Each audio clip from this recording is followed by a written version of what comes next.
तो भारत की सबसे संवेदनशील और रणनीतिक रूप से महत्वपूर्ण सीमा पर एक बहुत बड़ी हलचल हो रही है। हम बात कर रहे हैं चिकन नेक की। सवाल यह है कि आखिर इस इलाके में ऐसा क्या हो रहा है कि इतनी बड़ी सैन्य तैयारी की जरूरत आन पड़ी। चलिए इस पूरे मामले को समझते हैं। 3 ये नंबर बहुत अहम है। भारत इस बेहद संवेदनशील इलाके में 3 नए सैन्य ठिकाने यानी कि गैरिसन बना रहा है।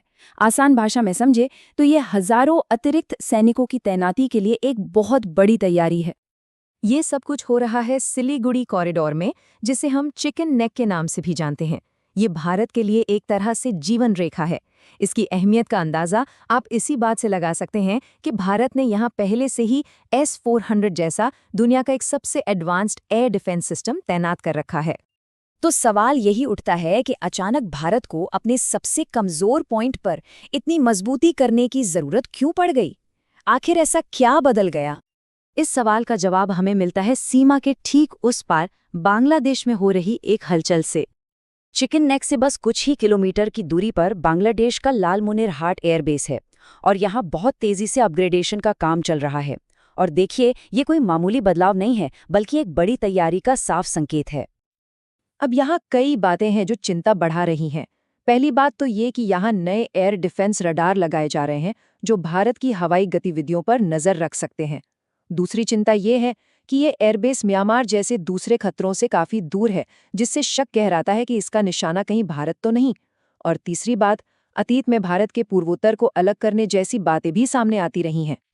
लेकिन रुकिए, इस कहानी में एक और बड़ा खिलाड़ी है और उसके आने से ये मामला और भी ज्यादा गंभीर हो जाता है, और वो है चीन।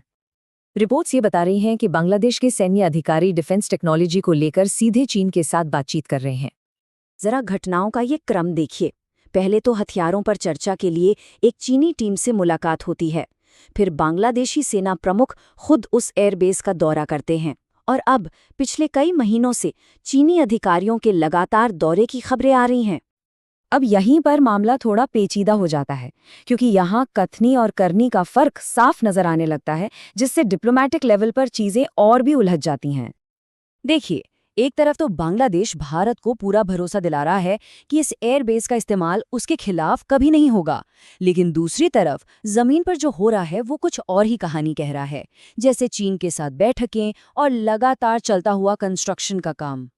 भारत सरकार ने सार्वजनिक तौर पर इन आश्वासनों को स्वीकार तो किया, लेकिन साथ ही ये भी बिल्कुल साफ कर दिया कि वो हर छोटी बड़ी गतिविधि पर पैनी नजर रखे हुए हैं और अगर जरूरत पड़ी तो अपने हितों की रक्षा के लिए कोई भी कदम उठाने से नहीं हिचकिचाएगी।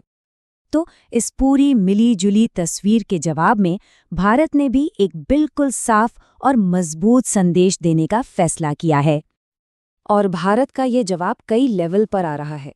पहला कदम सीमा पर सीधे सीधे किलेबंदी करके, दूसरा बड़े सैन्य अभ्यास करके अपनी ताकत का प्रदर्शन करना, और तीसरा बंगाल की खाड़ी में मिसाइल परीक्षण की चेतावनी जारी करके एक स्ट्रेटेजिक संदेश देना। तो कुल मिलाकर ये सभी कदम भारत के पड़ोसियों के लिए एक बहुत मजबूत और साफ संदेश हैं। संदेश ये कि भारत अब चुप नहीं बैठेगा और अपने हितों की रक्षा के लिए पूरी तरह से तैयार है। और यही इस पूरे घटनाक्रम का निचोड़ है। जैसा कि इस एक लाइन में साफ है, धैर्य को कमजोरी नहीं समझना चाहिए। मतलब भारत बातचीत के लिए हमेशा तैयार है, लेकिन अपनी सुरक्षा और संप्रभुता की कीमत पर बिल्कुल नहीं।